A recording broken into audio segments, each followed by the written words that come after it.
Yo, what's going on? In today's bonus episode, we've got Sara Vaughn, a professional marathoner for Puma, on the show. She just came in as first American and sixth overall at the New York Marathon 2024, and we spend the bulk of our time talking about that. But it turns out that Sara is a bit of a shoe nerd, and we discuss the variety of Puma racing shoes that she's competed in over the past few years, her take on NIL deals in running from a parent's perspective, and of course, we'll talk about where she sits on the list of fastest marathoning YouTubers. Hi, Sara. It's so nice to finally meet you. How are you doing today? Doing well. I'm sitting in the middle of a blizzard, but other than that, things are good. Okay, I've heard from some people in the Denver Boulder area that it's already been snowing quite a bit, so I'm sure that was quite a change from the weather in New York. Yeah, I flew back Sunday night after the race and drove home from the airport in a snowstorm, and it's basically been snowing on and off all week, so I was glad I didn't have to train. I don't know when I got so soft, but I just don't want to run in the snow this week, so I don't have to, so that's nice. Well, I think part of that, to give you a little bit of grace, is that you've had an extended marathon training block now. Yeah. You did just have a really fantastic race, so I feel like the rest is very well deserved. Don't be hard on yourself. Yeah, okay, thank you. And I definitely want to talk all about New York, but I think first what I'd really like to talk about is some of the running shoes that you've been using, because as I was, getting ready for our time here today, I was looking through, and it looks like I think you're the Puma athlete who has raced in the widest variety of racing shoes over the years. So I'd love to kind of get your take on what you've been racing in lately and what you've been in training in lately. For New York, what did you race in? I wore the DV8 Elite 3, so they're on the third iteration of that shoe. Yeah. Okay, and how did that shoe treat you for? It felt so good. It was, no blisters. I basically wore them out of the box because I had been training in a different pair and they wanted me in a different color. And, they're great. They're light. They're responsive. The foam is awesome. Really the first time I've enjoyed a marathon in that shoe though. So, like you said, I've raced in a few different ones. I'm usually in the Fast R. And this time I kept going back and forth in workouts and I couldn't really decide. And then my last few workouts just went better when I was in the DV8 Elite. So that's what I went with. I try not to get too superstitious, but, it just felt better. I had bad races in the other shoe and I just wanted to try these ones. So changed my kit. I did the new uniform, did the new shoes. Yeah. Okay. I mean, I feel like superstition is totally fine, and switching it up makes complete sense to me. I'd like to go back though and talk about the original Fast R, because I think you're the only Puma athlete that I know of that raced a marathon in them. What drew you to that shoe? I just felt better in it. I couldn't really feel any propulsion or any benefit of wearing the earlier iterations of the DV8 Elite, but I could feel a little bit of a rocking motion, and I felt more responsive in that first version of the Fast R. The only thing I didn't love was the foam in the heel, and they updated that with the second version, and then they have a third version coming out in the spring, which I'm excited for, but also not looking forward to having to make the decision between the two shoes again. So because they'll be on their fourth version of the DV8 Elite soon as well. So they keep updating, they keep making the right updates with the foam, but you're right, I am one of the only Puma females that has been racing in the Fast R, and I get why everybody likes the DV8 Elite. It's not a bad problem to have two really good shoes to choose from. So yeah, I've been favoring the Fast R2. I never ran in the Fast R1, but I've been running in the Fast R2.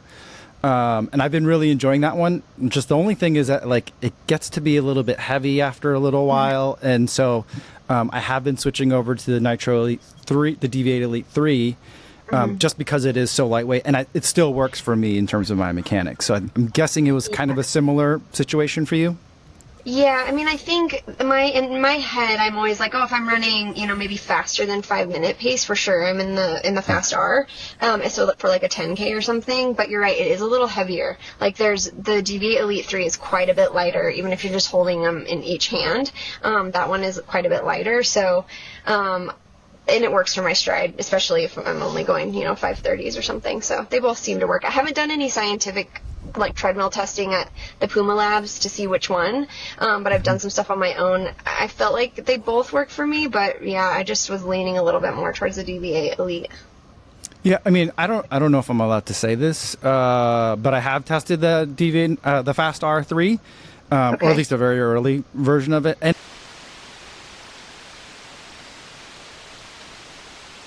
I love that. Okay, then I might actually have to get to the lab and like test the two against each other and see which one my body actually likes more, and not just my brain and my superstition. okay. And then to step back a little bit, in between your harder sessions when you are reaching for these the race product, what are you running in? I mean, I think I've seen on your Instagram you've mentioned what your kind of favorite daily trainer is, but can you go over like what you might other shoes you might bring into the rotation on a given training week or two? Yeah, I like to have 3 shoes in my rotation so that I'm never like wearing the same shoe 2 days in a row, or so sometimes 4 if I'm like doubling a lot. So I always have a pair of the Forever Run. They're like the little bit cushier, so I wear those for my longer morning training sessions. Like if I'm going over an hour, I tend to gravitate towards those. And I also love the DB8. That's my other. It's like it's lighter. You can feel a little bit more athletic in it. I wear it on a lot of my doubles, and then I always like have a pair at the treadmill that I only wear on the treadmill, and those are usually the DB8 as well. And occasionally I'll do the like Magnify or the Velocity, but those first 2 are my go-tos recently. They've been doing a lot of updates. It's a really fun time to be part of Puma running, so they're always sending me new stuff to try. So I really want to try the is it the Mag Max? I haven't tried that one yet, the really cushy one. So have you gotten to try that one? Yeah, I have. I just ran in another run with them a couple of days ago, and it's just for me where I'm like, on a day where I'm like, I'm a little tired. I don't really want something super squishy because I feel like I shouldn't shuffle my feet today. That's like Yeah. a perfect shoe for that kind of day. And I was a huge fan of the first Forever Run, and I kind of use that shoe similarly as well. And so now between Forever Run and Mag Max, I like big cushion shoes, and Yeah. so between Forever Run and Mag Max, I'm leaning more towards the Mag Max, even though I did really like the Forever Run. So I think it's I think it's something you're gonna enjoy. Okay, cool. I'll have them send me a pair. I haven't asked for a pair yet, but I do want to try those. So cool. Okay, so let's start talking about New York. I mean, I saw you at like after the race for a brief moment in Chicago, but it wasn't a very good day for you there. You weren't able to finish the race, but you were able to quickly make the transition over to New York. What's harder in that situation, like the mental change or the physical change of having to like, I thought I was done, I was like ready, my body was ready to race on that day, and now I gotta extend for another few weeks? I mean, I felt like it was fairly easy physically to get back into training the next week. I probably took 4 really easy days because I was still recovering from sickness. But by Thursday after the race, I was able to do a hard workout. And once I got that out of the way, I was like, okay, body's fine. Like, all systems go. Mentally, it was not knowing which race I was going to do. And like, am I racing next weekend, or am I racing in 3 weeks, or am I racing in 6 weeks at CIM? You know, it was kind of like waiting. It was a little bit of a relief when, obviously, getting into the field, getting a spot on the start line, I was just super grateful for that. But also, it being New York, the race plan is quite a bit simpler. You're not worrying about pacing and splits and stuff like that. You're just racing.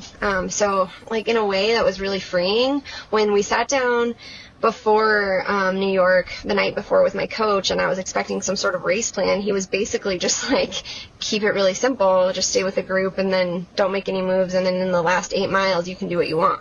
And to me, like, that mentally was way easier than having to think about splits every mile and, you know, being super stressed from the gun. So Now, I mean, I've had the pleasure of speaking with a few professional marathoners that live or train or have lived in the Boulder area, and it seems like they all tend to gravitate towards races that are more in that style, that are more in the championship style.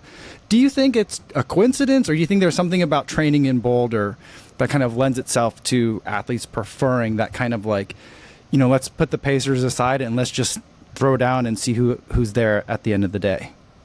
yeah, I think there's probably some physiology there. Like, it's hard to run marathon pace up here if you're trying to, like, say I'm trying to run in the low 220s. It's hard to run 520 pace up here for too long.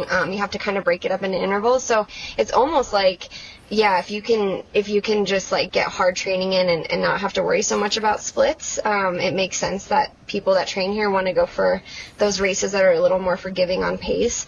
And also, the running routes around here, you know, if you run mags, if you run anything like that, Boston and New York, those are baby hills compared to what you run around here. So, yeah, it's probably both of those things, the altitude, having to slow down a bit, and just the terrain. Okay. And so I know the race plan was pretty straightforward in terms of, like, you know, stay with everyone and then race when it's time to race. Was there a specific group that you either planned to go out with or ended up going out with, like people that just you ended up running next to for the race? I mean, that was another cool thing, was that a lot of the women that were on the start line had done this race often and were really successful. And I'm thinking of Kellen Taylor and Alafine Tiliamuk. Like, they have been the top Americans several times. They are always in it when it comes time to start racing. So if there was anybody to key off of, they know that course so well, those two. And I kept looking over and seeing Kellen in her white hat, and I'm like, okay, I'm doing it right. I'm fine. Like, she's still here. Like, we're in it together. It was, like, it gave me a lot of peace. And also Edna Kiplagat, you know, she's done that race so many times, and I was like, she knows what to do. There were a few times where I was running beside people that I was like, ooh, maybe I shouldn't be running beside them, because like Helen O'Beer, you know, like a defending champ, like maybe I shouldn't be in front of Helen. But as the race unfolded and as I felt better, the confidence started to grow. I think on the start line I was okay with whatever the result was, as long as I got to the finish line. But truly, like, I was dreaming of a big day. I was thinking top 5. I was really hoping to be competitive when it came time to race. So as the race went on, like, rubbing elbows with those people, I just got more and more excited. So then, I mean, at the end of the day, you ended up in 6th, so you weren't in that top 5. Does that mean this day is a disappointment to you, or how are you, like, seeing this day? Because to me, first American, 6th overall, 226, those are all really great things to have as kind of like the suffix to your New York Marathon.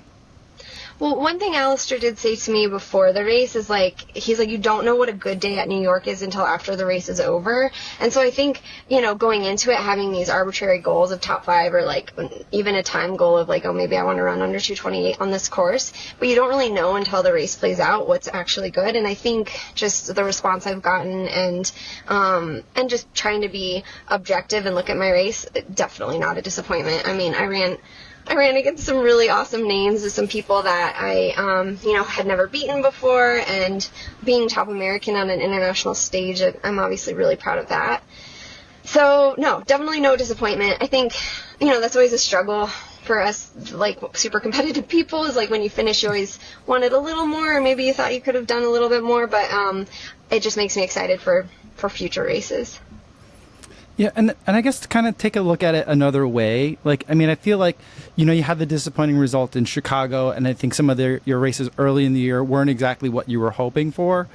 Yeah. Do you feel like this was finally, like, I've always been here, this has always been it, or do you think this is more of like I've come back from, you know, some disappointment? So, like, what is kind of like the energy feel like? Is it vindication or a comeback? Like, which one do you feel of those two, or is it something else? No, I think you're right. I think, it was more, I was just really calm. I had a peace on the start line because I just had a feeling I was going to have a good day.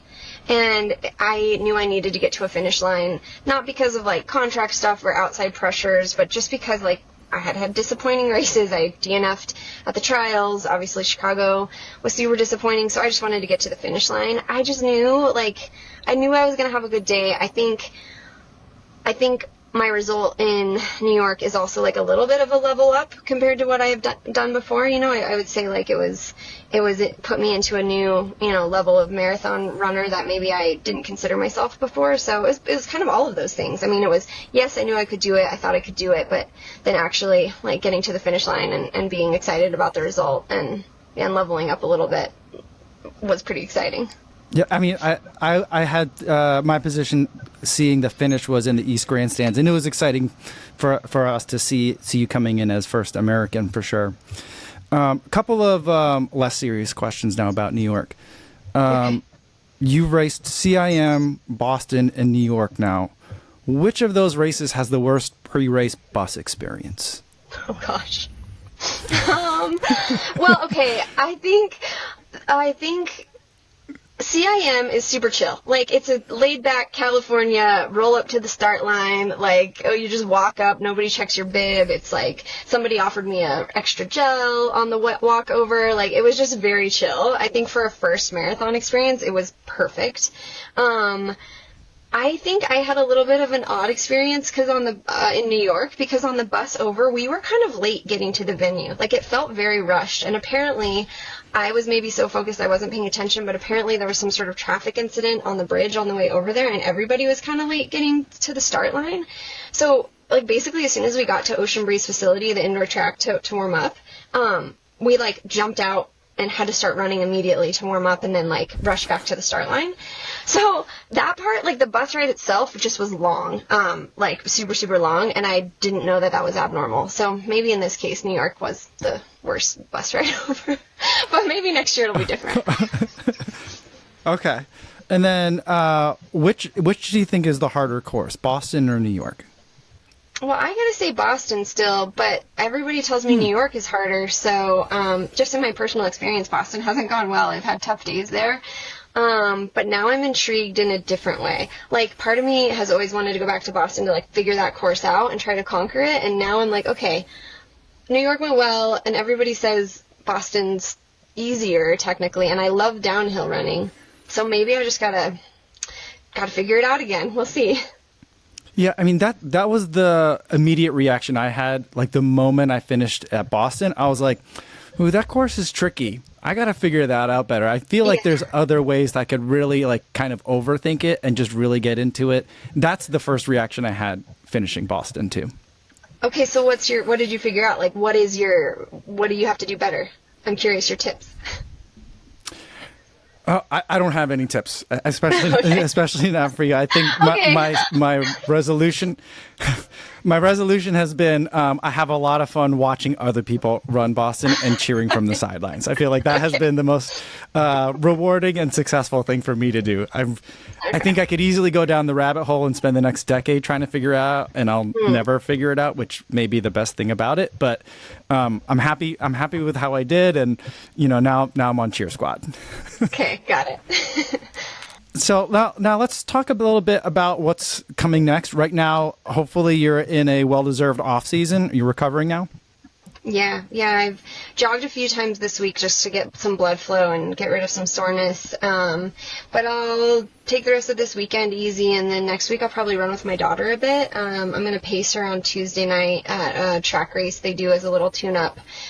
Team Boss puts on this meet kind of between the Colorado State meet and the New Balance or the Nike regional meet.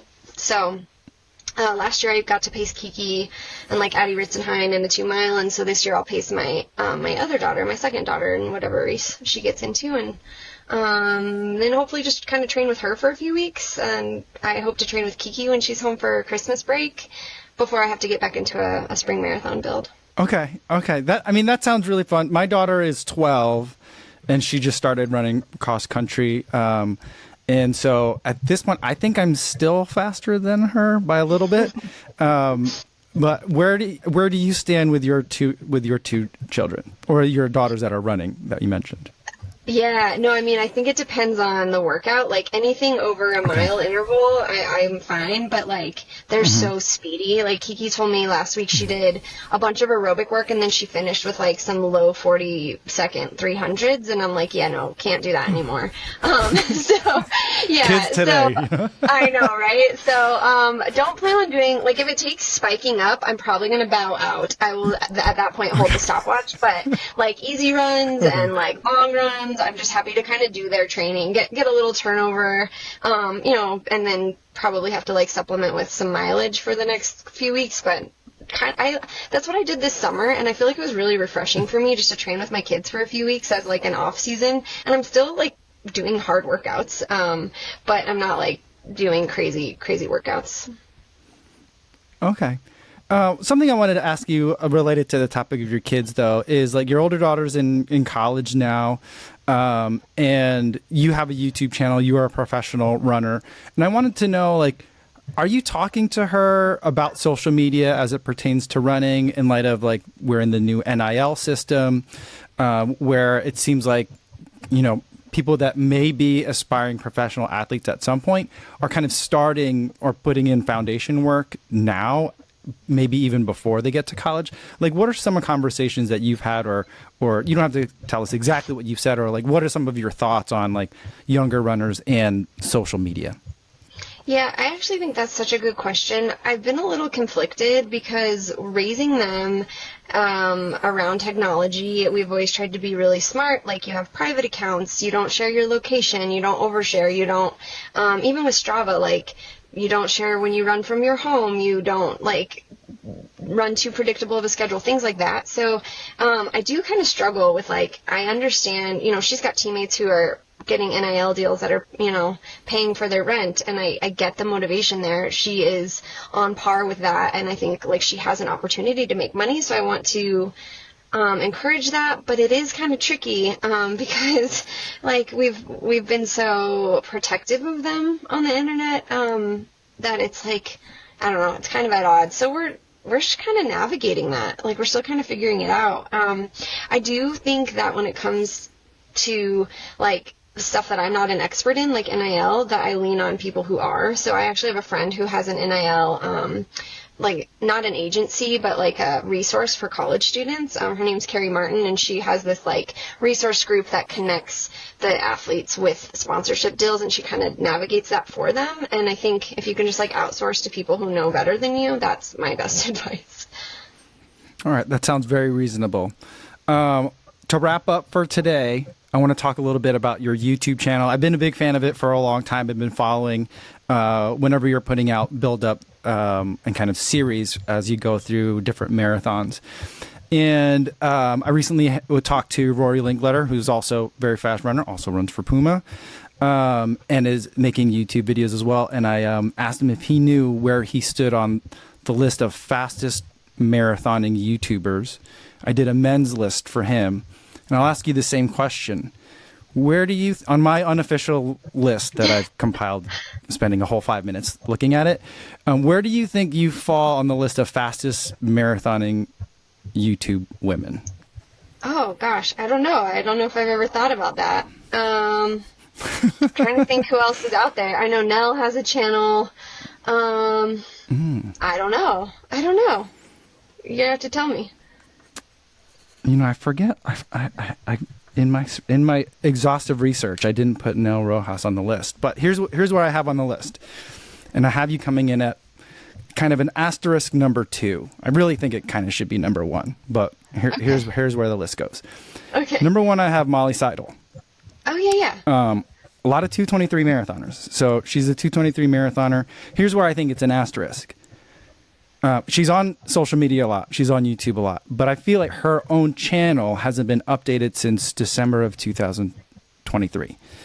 So I feel like if it goes over a year, I feel like maybe it lapses. So maybe if we revisit this list in December, I think, unless she updates, then I think you'll take that top spot. You're in at number 2, also a 223 marathoner. Congratulations. Okay. Thanks. And then awesome. right behind you, also a 223 marathoner, but could be an asterisk as well, is Anya Culling out of Great Britain. Her last video update, though, was in November of 2023. So I feel like, if I'm going to use a year as a cutoff, then she might be off the list. And then 4th place that I have is Phily Bowden, also out of the UK, 225. So I feel like it's a pretty good group. She's most entertaining, though, Philly. I love her videos. Yeah. Do you watch a lot of YouTube? I do on my treadmill occasionally. It's usually more like between Chicago and New York. I watched every race I could find of New York from the past decade. So I would watch a lot of that. I don't watch a lot of like YouTube channels, except for I do watch Philly. Yeah, I mean, and my kids watch a ton of YouTube, so it looks like I'm on YouTube a lot, but it's my kids.